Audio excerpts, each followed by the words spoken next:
Do you know the value of a click? Maybe. How about a view or an impression from an influencer or your own social media content? I'm not so sure. You should really check out my friends at Eisenberg. They've got this social index, and social index gives you earned media value of all your KPIs across all the main social platforms, including TikTok. And these values are updated every day. You don't want to be stuck in 2020, do you? Over 1,000 companies have used the social index to understand the ROI of their campaigns. And if you work with a social agency, you should really ask them to incorporate earned media values into your reports. Get your earned media value for social content. Visit earnedmediavalues.com.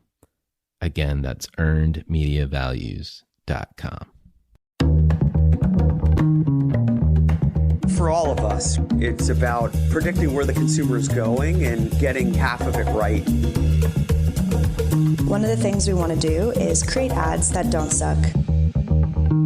Embracing change creates great possibility. I'm Alan Hart, and this is Marketing Today. Today on the show, I've got Joe Jackman. Joe is the author of The Reinventionist Mindset, 5 Human Principles That Will Lead to Successful Business Transformation. He's also the founder of Jackman Reinvents, an agency and consultancy leading reinventions for many different companies. On the conversation today, we talk about reinvention, what it is, why people resist change, how can business leaders actually enact change and make it more acceptable and a positive thing for their businesses, and the downside of not changing, which is irrelevancy. We also talk a little bit about what's driving what. Are businesses becoming more irrelevant or consumers changing their preferences? And you'll find an interesting answer to that question. So I hope you enjoy this conversation with Joe Jackman. Joe, welcome to the show. Thank you so much, Alan. It's a pleasure to be with you. I've been waiting for this conversation since I think it's been 4 years in the making, or maybe longer than that, when I saw you speak at a conference we were at in Chicago. So I'm glad we found each other. I am as well. I enjoyed our pre-chats to get here, and very much looking forward to the conversation. One of our conversations, you had quite the summer at the impressionable age of 10. You have to describe a little bit about that summer experience, and then always curious to know, how formative was that for you? Well, to set the context for your listeners, not that long ago, I wrote and launched a book, and it's about transformational change. And along the way, my publisher said, why don't you tell the backstory of how you got interested in change and making it in the first place? And of course, I'm thinking, well, it's got to be a story that somewhere in my professional life, as a young adult, I got excited about things, all that. But when I thought about it, it really came from the summer you're referring to. So setting the stage, I'm this young kid. I've got older siblings, 3 of whom are at the University of Windsor. And this is a really interesting time. And it reminds me a little bit of today in some ways. It was in the late 60s, early 70s. Nixon's a US president. The Vietnam War is raging. My sisters are going at the University of Windsor, which is across the Ambassador Bridge from Detroit. And Detroit itself, like a lot of American cities and some Canadian cities, were just really hotspots of social unrest and young people saying, look, we're not really loving the way the world's unfolding and we want to change. And what makes that so interesting was here I'm a kid from a middle-class family. I'm the last of 6 kids. And my mom and dad say, yeah, sure, if you want to go spend the summer with your sisters in this, as it turns out, it was this decrepit old mansion that they had rented with all their, cool friends just off campus. And so I spent this summer living with them. And my day was not going to the ballpark. It was, okay, well, today we're going to go to the campus, the library, and we're staging a sit-in. And then tonight we got to be at the the protest march. And then tomorrow we've got that full day thing at the auto plant because there's a lockout, and we're going to be placard carrying, and I'm 10 years old, and I've got this front row seat on this incredible, intense world that is so different than the relatively calm life that I'm used to, and I realized actually years later that it was that summer when I thought change is not only exciting and can be incredibly intense, but it requires a certain mindset, a certain way of thinking about it to actually make it happen and not be afraid of it. And, that was probably the best 3 months of my career when I think about myself I made up the title reinventionist because I realized at some point that's really what I am. I'm built to help leadership teams make change and to get from where they are and to get past what's standing in their way to where they need to go and where they can go.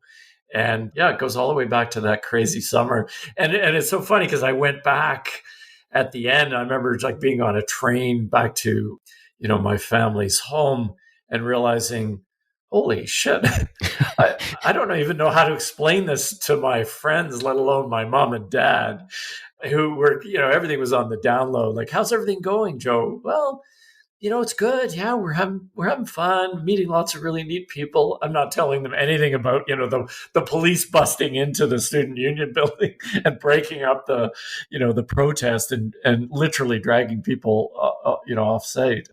So that's the roots of the whole love affair that I've had with change. And then ever since then, it's really just been trying to figure out how to do it well, how to master, to get from what most people see as, change is hard. It is. Only irrelevance is harder. To, not only just being comfortable with it, but embracing it, and then getting good at it, being not just good, but pro athlete good at it. That's what I'm all about. And that's why I wrote the book. Tell us a little bit more about so we know your early story. How did you begin this career, this journey to become a reinventionist, and how do you get to be an expert in reinvention? Well, as I say, I made up the title later on because I was trying to reflect all the ones that were available to me. I'm a consultant. I was a creative director for many years. I was a brand strategist, so-called brand strategist.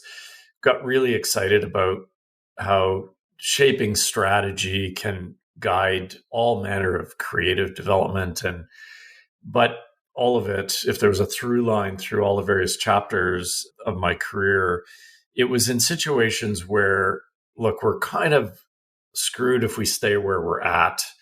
We've got to get on to, the next gen of whatever it is, the value proposition or customer experience. Most of my career was consulting to leadership teams, hopefully being a good partner to them. And, we don't have a lot of time, usually was the reality. And, along the way, I was, I had my own consultancy for a lot of years. I went to industrial design school. I studied design, practiced it in a lot of different realms, and then eventually made my way to a creative director, started a company, really got excited about brand strategy and got onto that as a way to inform design. And then eventually, had done that for a lot of years and had a successful company, which actually still exists today.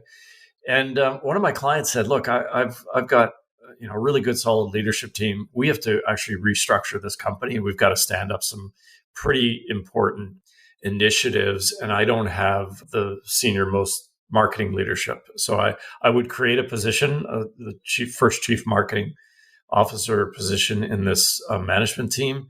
And this is like a big client, like $20+ billion retailer.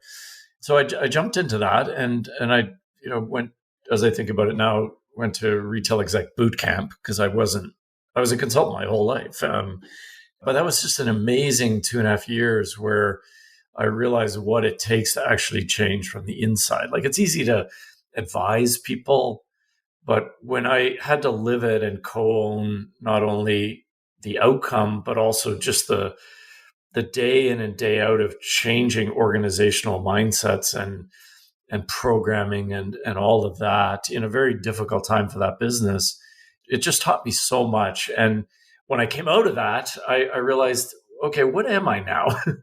And I thought, okay, the through line is I like change. I like to be a catalyst for it. I like to get people comfortable with it. It's part strategic. It's very heavy with regard to insights. It manifests in all manners of ways, all the way to advertising and customer experience evolution and all that stuff. But fundamentally, strategic change is a human exercise. That's what I learned. And that's what, I wrote the book, The Reinventionist Mindset, which tried to distill, at that point, when I created the company that I run now, I'd done probably 30 transformations of one kind or another, been involved in some way progressively at a higher level as I went in my career. And I realized, there is a way to think and do through massive change that is actually super helpful. And it kind of neutralizes some of the things that are standing in our way and gives bigger tailwinds and more energy and confidence to the things that can be allies to us as we think about making change of any kind. Congrats on the book. And just for Thank you. those that are taking notes, listening to this, it'll be in the show notes, but it's The Reinventionist Mindset, 5 human principles that will lead to successful business transformation. So we've talked a lot about change, observing change, driving change on your way to becoming a reinventionist expert. Why do people resist it? I mean, it seems like it's just human nature, but I don't understand why. I'm curious how you think about it. Well, the culprit is human nature. And when you think about it, like I'll put it in very, very primal terms. Like if you go back, we don't hunt unless we're hungry.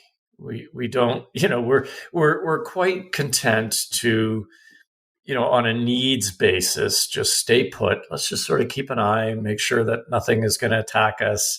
And then at the moment, okay, we better go out and catch something. We're going to do that as efficiently as possible. We're going to come back, and then we're going to go back into status quo mode, which is sort of just keeping a watchful eye. The status quo is, in today's context, if I put it in business terms, the equivalent of that just sort of staying put, staying safe, being watchful, but not taking unnecessary risk. And that is truly human nature. If there is no sort of tangible reward for me, and I'm unsure of the outcome, and risk seems too great, overarching risk is, greater than the potential reward that I can be very confident in, the net effect of all that is just stay put, don't move, wait until it's safe. And that has caused, the way I think about the status quo today, particularly in a time when everything is changing so much faster, business life cycles, business models, even brand life cycles, everything's compressing.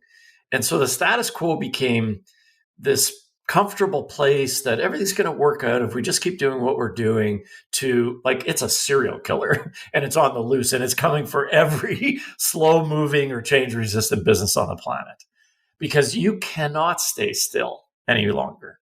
Like things, we're familiar with the term disruption. Why does disruption exist today? Whether it's technology enabled or it's just somebody saying, hey, why can't that shopping experience be this easier? Why can't the product be just that much better? Why does disruption exist? Well, it exists because the status quo is so pervasive. Lots of companies, very successful, what they did to establish their position, take the share that they did, and they just basically went in to protect the status quo mode. And it left space for people to say, I don't buy that I have to go into some dusty warehouse environment and sit on a bunch of mattresses to pick one and get sold, this strange variation over this strange variation, none of which I can really grasp, but I know, it's going to cost me more. And then along comes Casper and says, you don't have to do it that way. There's an easier way. There's a more thoughtful way. And all those slow moving, no, this is the way it is, let's protect the status quo, they just got caught flat footed. And so when I'm literally preaching, I mean, it sounds, it sounds a little bit over the top, but at least strongly advocating to my community, the leadership teams I work with, and anybody that will listen is, look, the way to think about it is there is going to be a next better version of you. And if you think about it, wouldn't you rather be better if it's you? And I personalize. I say, look, if anybody's going to be the next better version of me, what I do, it damn well better be me.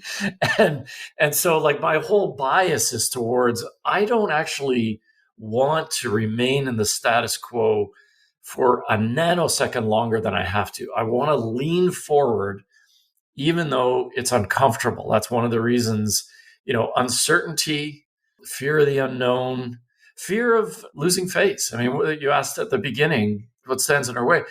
One of the things is, a lot of CEOs, a lot of leadership teams are saying, look, I don't know if I want to take that risk. I run a long, successful company.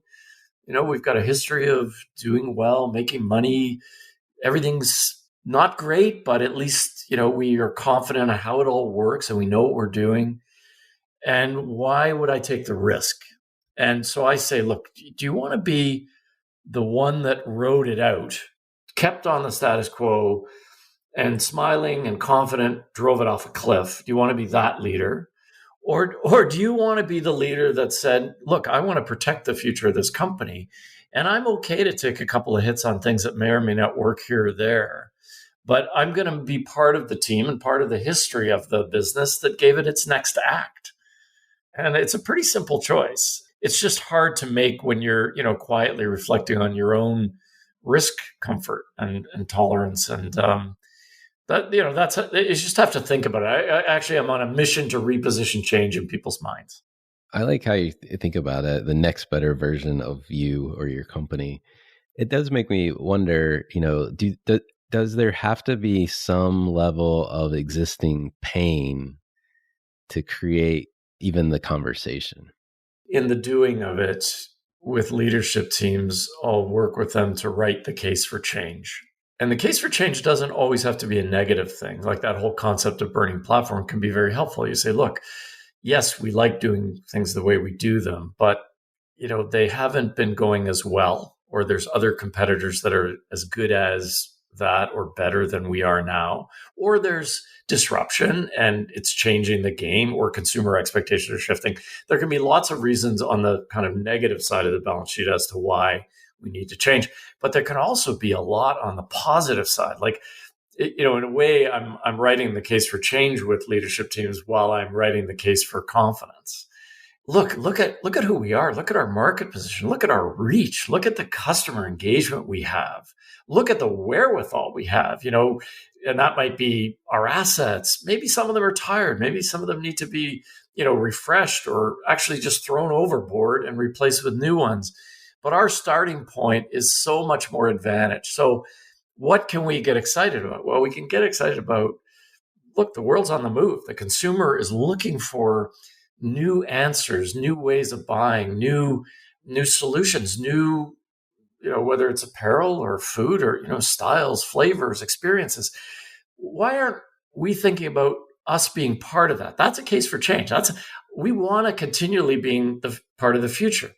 Trouble is that leadership teams often associate the future. Oh yeah, we have to rewrite our business model. We've got to make some giant leap. And what I will also counsel is to say, look, the future isn't some far off place. It's not like, to infinity and beyond. And one day we're going to be having tea on the planet Mars. It arrives daily, and we can either participate in it or we choose not to and sideline. And so let's just jump in and start to create the future now. It's one of the principles in the book. And what we'll find is it's never a big decision. It's never a moment of, okay, now's the moment we got to make this great big bet. It becomes more fluid than that. You're just part of creating the future now, and your business will become very good at it and naturally evolve. And the scariness goes away. That's how I think leadership teams need to think about change and placing series of small bets that eventually start to add up with big bets that you make confidently. Do you run across the common mistakes that they're making? Or, I mean, maybe one of them that you just described is thinking that it's a far off destination or that it is a big bet when it really isn't. It's here and now and it's small and manageable at the moment. But I'm curious if there's any other, mistakes or things that people make or hurdles they just have to get over. There's probably two that come to mind. The first is what business values is reliability, predictability. And that's generally what gets rewarded, for example, in stock markets. And, you can see the path, you see the trajectory, there's confidence, this team, this company knows what it's doing and it's paying. And change is the opposite of that. It's a set of variables. It's possibilities that need to be proven and disproven. And that's why breaking it down into smaller pieces and smaller bets is really one of the ways to get at it. But on a very human level, it just means embracing uncertainty. Let's just get comfortable with uncertainty. That's the way you can actually create the future now, is just do that. But one of the other, call it traps, that people fall into in these situations is they'll start to do the math on change. Like, for example, if I'm a manufacturer of bottled water and I've got a lot of capital tied up in plants that produce plastic bottles and fill them and label them, and along comes, this massive shift, which is taking place right now, and plastic bottles are not the future. They will be a relic of the past in the foreseeable 2, 3, 5 years at the outside. And so imagine you're a leadership team that says, yikes, like, okay, do the math on us replacing all of that infrastructure and writing off all of those machines and getting onto maybe it's Tetra Pak or, glass bottle, whatever it is. And you pretty quickly get to this wall that can't be climbed because you say, well, it's just ineconomic for us to make this kind of change. If you're a retailer and you say, I used to have 2,000 stores across the country that were all very productive. And now, 30% of my volume doesn't go through those stores anymore. It goes online and direct delivery, which, by the way, very few retailers make money doing. And suddenly it all starts to unwind. And you say, well, if I close those stores, the one thing I could rely on making money with was stores. How do I replace it? Well, I'm going to replace it with something that's unknown and now do the math on what it's going to take to do that. And suddenly the risk looks too great. And I say to business leaders, look, as business people, we're very, very good at assessing the risk of any significant change and doing the math. We are not very good at assessing the risk of not changing. And we have to be very good at that. Because the thesis in any exercise, any financial modeling exercise, is that the status quo will be true going forward. What if it isn't? Yes, it would be great if we could just contain the change to a few incremental tweaks here and there.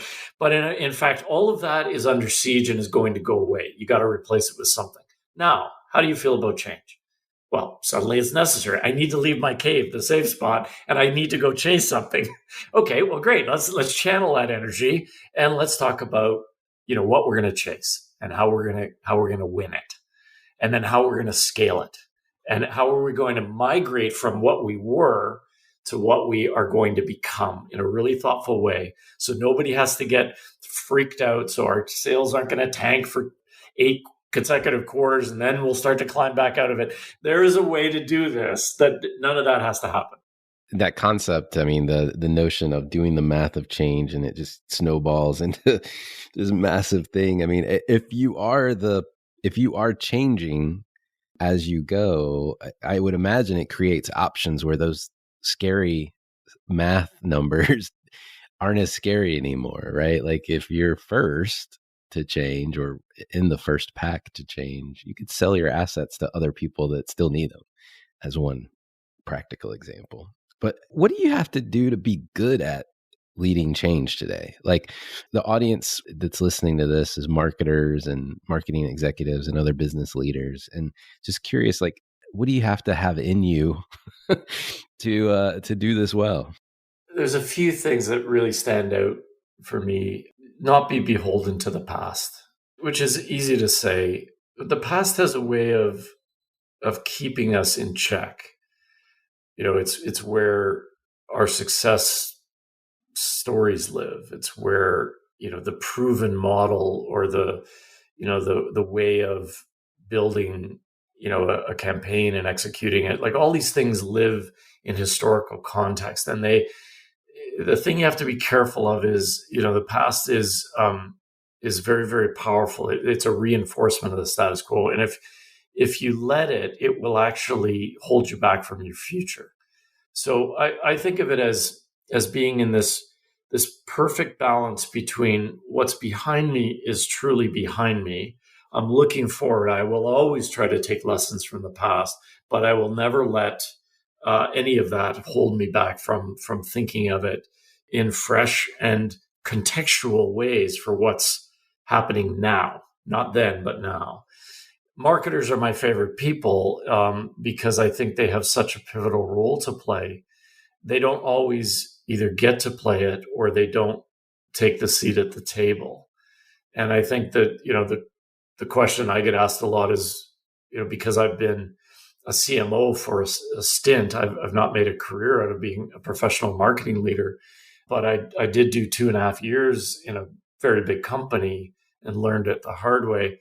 And then I was an interim CMO in some of the transformations, the earlier ones that I was involved in for numbers of years. And what I realized was that marketing, when it's relegated to comms, obviously comms is a hugely important part of all of this, but it misses the true point of the connectivity between a business evolution intersecting with brand and the full meaning of brand. Why do we exist? What are we here to do? Who are we to customers really, beyond the functional? And also the levers, many, many levers and dials to bring people along and engage with them. Like the marketer is uniquely positioned to be a great ally on the business side, because, they should co-own P&Ls, and most of them do. They are also very, very central to the narrative of why a business exists and what its brand's all about. And unfortunately, though, in that realm, they're always, or often, you can play that role, but push it out to the market, as opposed to help make it live within the four walls of a business, within our culture. That's a real miss if that's not happening. And then that last piece is, I think, more of the, normal, good, technically solid, financially disciplined practitioners of all the marketing, communication, and engagement means that exist today. And I'm a little longer in the tooth, so I could only dream of, when I was doing some of the marketing work years ago, the toolkit that marketers have today is just like, I couldn't even imagine it back then. Like, seriously, imagine being able to engage with customers in the way that we can today, that doesn't require massive amounts of media dollars. It's a panacea. It's just like, oh my gosh, this is a buffet of things we can do. And a lot of it is, if not free, it's pretty darn close. It's, high leverage, low cost tactics that can really count. And that's in addition to all the other tactics that may or may not be relevant today. But so I think that the marketer's role today is bigger if you see it and you lean into it. A quick message from our sponsor. As more companies embrace the advantage of hiring global talent, they are realizing that benefits are still very localized and constrained by national borders. That is, until Safety Wing decided to do something about it.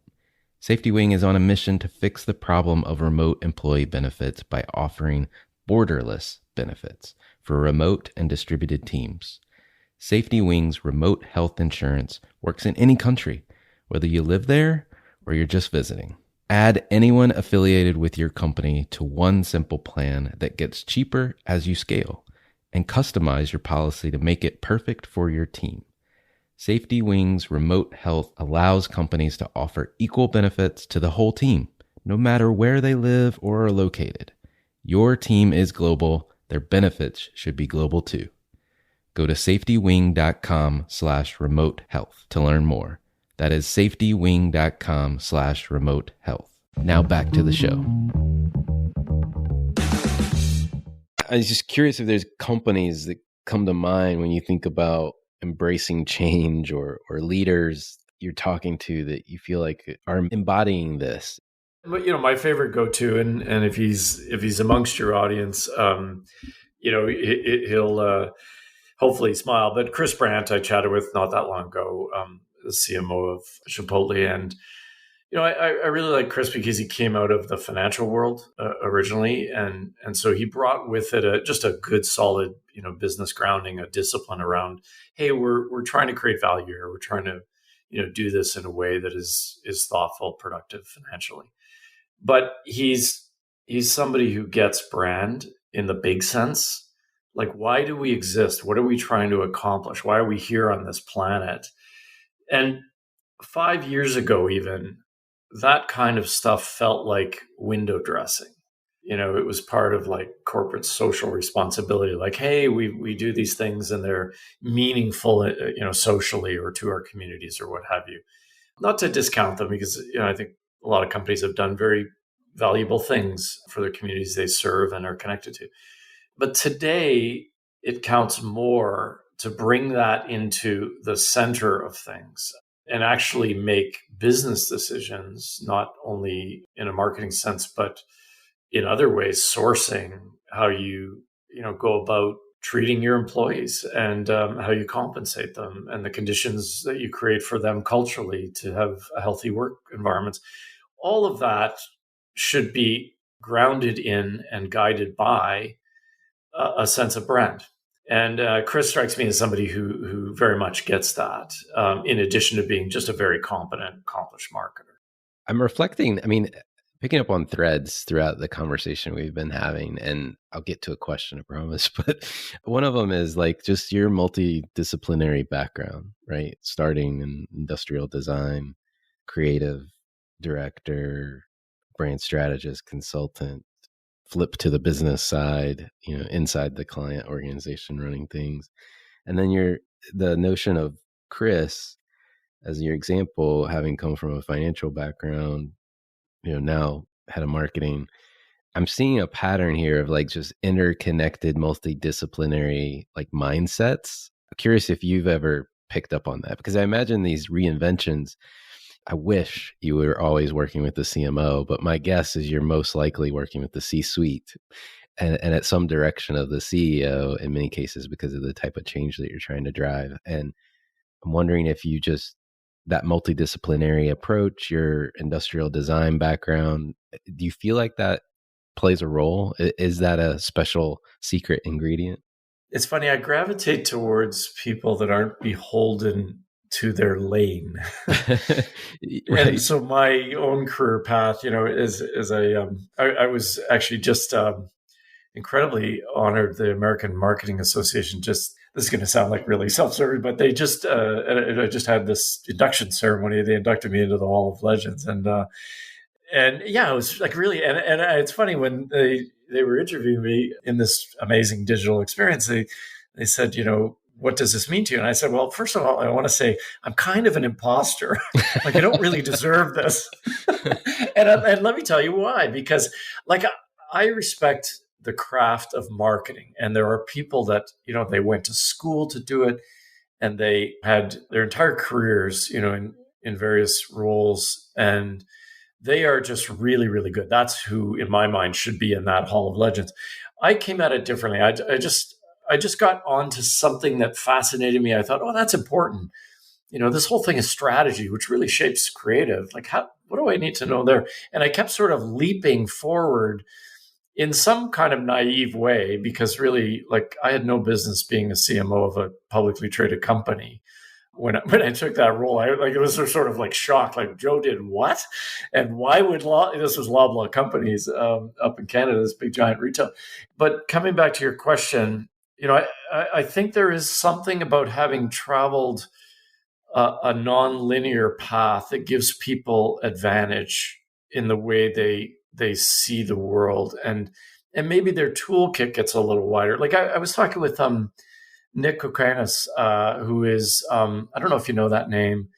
Nick's an amazing entrepreneur, and he's the co-founder of Alinea, right? Celebrated one of the few multiple Michelin star holders in America with his venues, with his partner. And well, guess what? Nick was a derivatives trader. Like I said, how the heck did you get to, and he created Talk. He just sold it.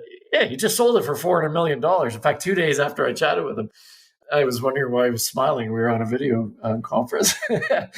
Now I know. But there is something very valuable about whether or not you actually had the opportunity to work in business transformation or, furthering a brand or building a business or being an entrepreneur, where you can bring different experiences into it. That's, I think, advantageous. But even if you don't, like the first principle in the Reinventionist mindset, the book is seek insight everywhere.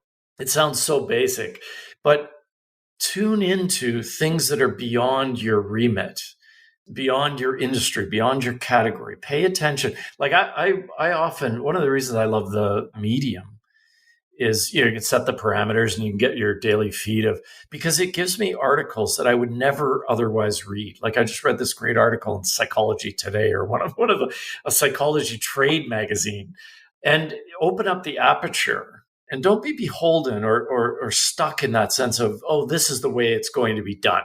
That, I've done this 100 times, or people in my profession know. That's one of my, my issues. I sort of have a love-hate with the agency world, the same thing with the management consulting world. I admire their tools, I admire their disciplines, but I want to say, like, because the weapon is a hammer, not everything is a nail. Like just put the hammer down and pick up something else and go at it that way. And then maybe pick up something else and go at it that way. And let's see what materializes. I think that's the future to me, and that's creative. It's funny, I used to downplay the creative side because I wanted so badly to be a strategist. I wanted to so badly be somebody who added value to business leaders and help them figure out like complex problems with big financial outcomes attached. And so I would, I came from the creative world, but I become something else. And now I realize I'm just doing business, strategy or insight work or, organizational alignment with a creative spirit and lens. And I think that's what, I'm biased, of course, but the world needs more of that, I think. I agree. I have a little bit of a twist here. We've been talking about change and how to drive it and what to look for, all the elements of it. I have a question about, where's this change coming from? Are the consumers driving the change, or is it companies driving their own irrelevance? It's both. A lot of my career, particularly the early part of my career, was in retail. And I've read a lot and been around enough retailers and studied the history of various, ways of doing things. And if you go all the way back, there's been this dance going on between those who sell things and provide and those who buy and consume.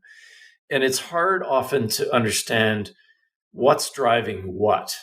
But I think the truth is that sometimes it's retailers who, just to stay in that realm for a minute, that said, look, there's a way that we can lower the price. And we know that consumers would love to be able to afford more or buy better quality for lower prices.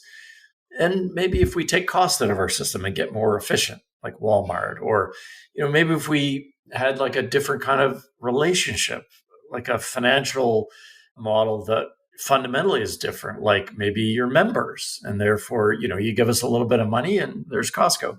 And so that was tuning into what consumers generally were looking for. And some of them were really looking for that and evolving towards it. And in the end, retailers taught consumers broadly over generations to be like so good at value. And then along comes technology that puts the tools in their hands so they can do comparative. Where is true value? Like, they're value heat-seeking missiles now, the consumers and retailers taught them to be that, and technology enabled them. But I would say, on the other hand, consumers, and this would be bringing it right to the present day, consumers themselves are on the move, as they always are. What's driving them today? Values. We are seeing more and more evidence, and particularly in the context of the pandemic, and data is proving this out, as well as case examples we can point to. The consumer wants to buy not just with their wallet, but with their values. We're actually seeing, in my view, the emergence of the values economy from the longstanding value economy, quality over price. That'll always be important. But for example, I'll give voice to this trend. I don't want to buy from companies that don't reflect my values. I want to know that they are good people and that there is a reason that they exist that goes beyond only profit. I don't have any issue with companies that I buy from making profit. In lots of cases, I'm a shareholder. If you think about broadly held, publicly traded, et cetera. But there needs to be some reason that I'm going to care about you and have a relationship with you that goes beyond what you do functionally for me. Because functionally, you're interchangeable. I can get what you do. And there's exceptions, technical innovation, one brand has an advantage over another, or, this brand figured out how to make it easier and fewer steps. Great, they've got an advantage. But most things like that will get duplicated at some point. So what is the tiebreaker? Well, the tiebreaker is, who are you and how do I feel about you? And that used to count like in a very small subset of consumers, the enlightened few. And today that's becoming the majority. And the penalty is, look, if everything's equal, but I think that you don't line up with my values, I'm going to deselect you from the consideration set. And so there is an example of humans realizing on a planet with finite resources, with a lot of social stuff that we have to sort out, because it's causing us not only pain, but it's scaring the heck out of us. We need to make everything we do count towards something better. And that shift, I can see it. I saw it coming in data, some years back, and I can just see it reaching its zenith and accelerating. And pretty soon, you won't find companies that aren't really tight on that. And they operate with that at the center of what they actually do. This, triple bottom line, or not only for profit. That's the future. I want to switch gears a little bit and get to know you a little bit more, although I feel like we've been doing that as we went. And one of my favorite questions to ask, we may have already stumbled on the answer at the beginning of this conversation, is was there an experience of your past that defines or makes up who you are today? I think that formative story I told you is part of it.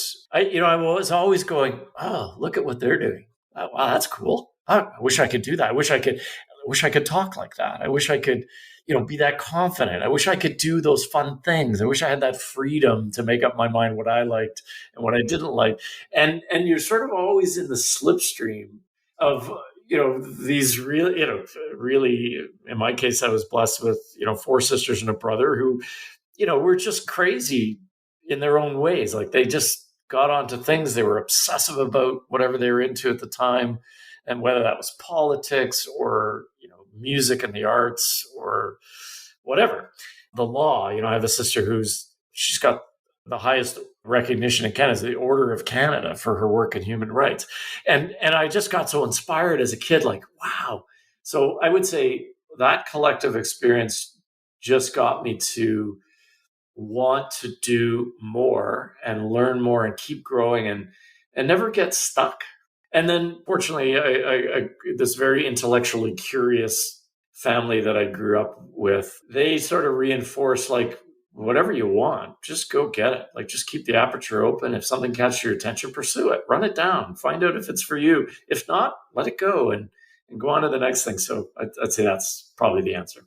That's awesome. If you were starting this journey all over again, what advice would you give your younger self?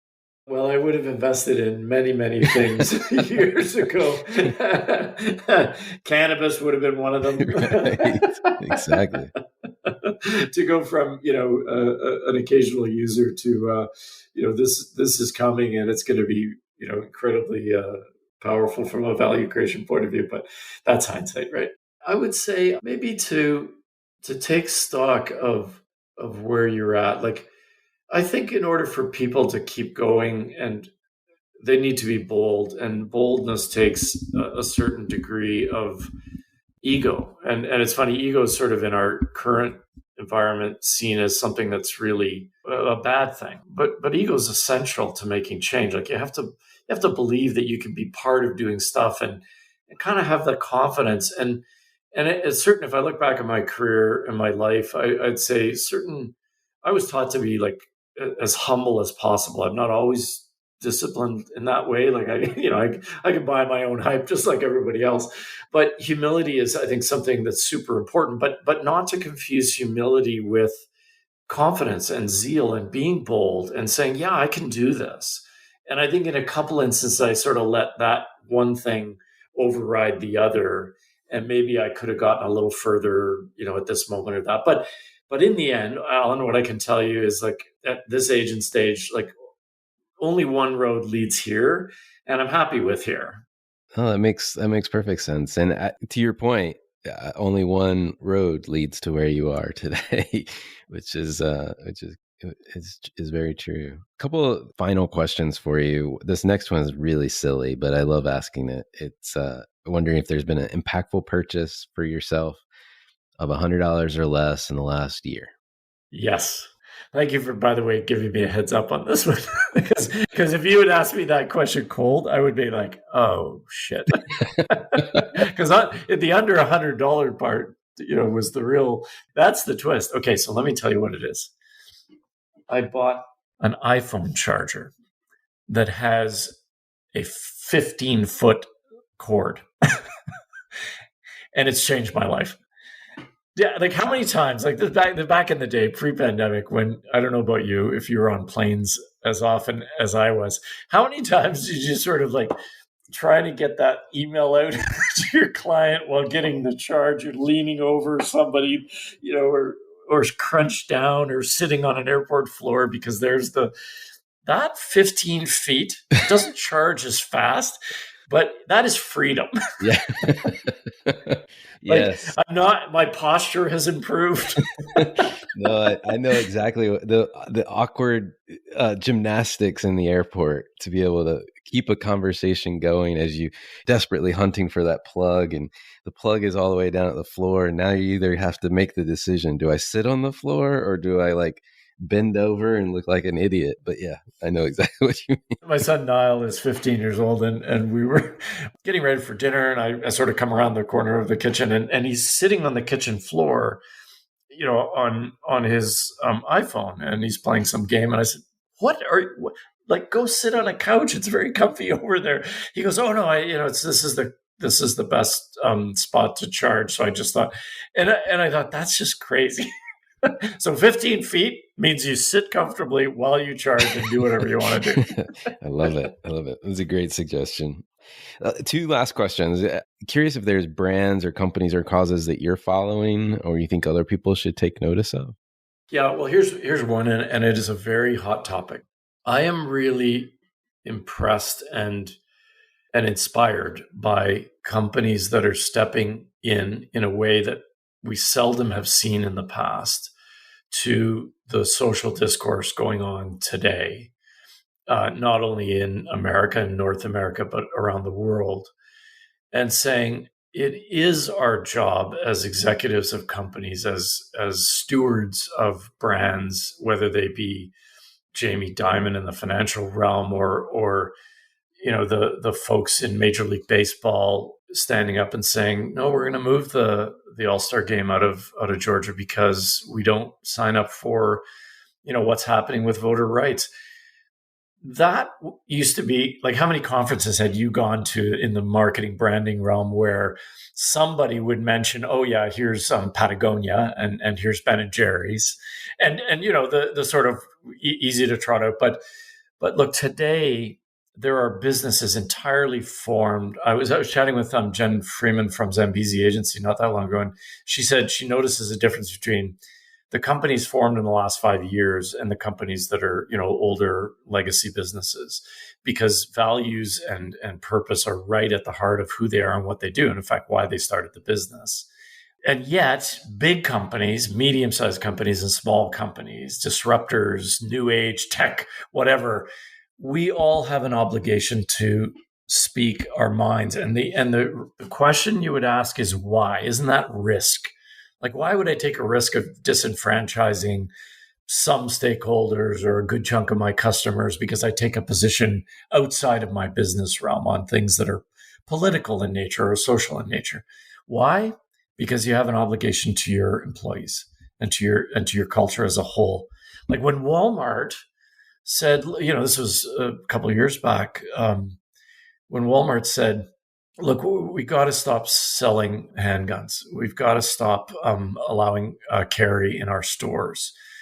Do you think that the overlap with Walmart and its customers, that, lots of hunters, lots of sports, enthusiasts, gun enthusiasts, and then just generally those who buy guns for protection and all that, do you think they took a risk? Well, they sure as heck did. But what they said was, look, there's a higher order set of values here that we're not separate from. We have to embrace what we believe in, and we have to give voice to that.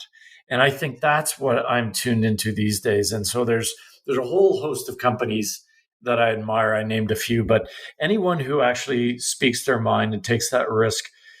Phil Knight, if you read his book a long time ago, said, look, I'm going to be true to what I believe in, even if it disenfranchises some of my customers. The bet I'm going to make is by being true to me and my values and my vision, I'm going to please and build a deeper relationship with more customers than I piss off and disenfranchise.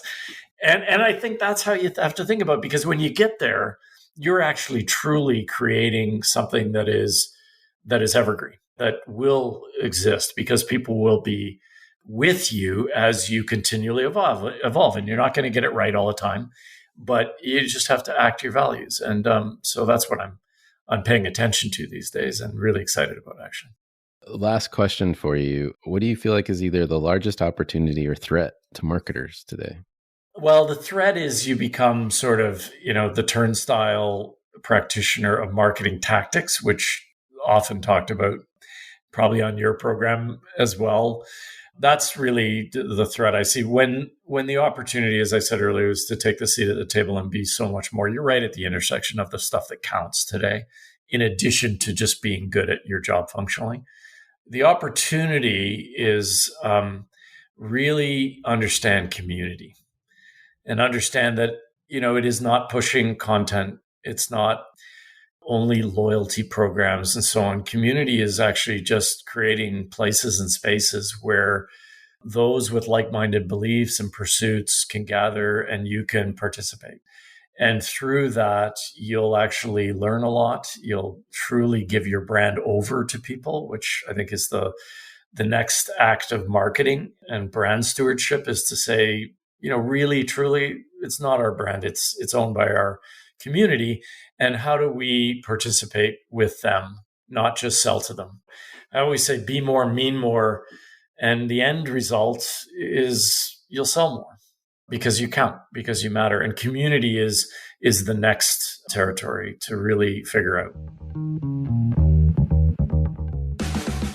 Hi, it's Alan again. Marketing Today was created and produced by me, with support from my team and podcast editors, sound engineers, and writers at Share Your Genius.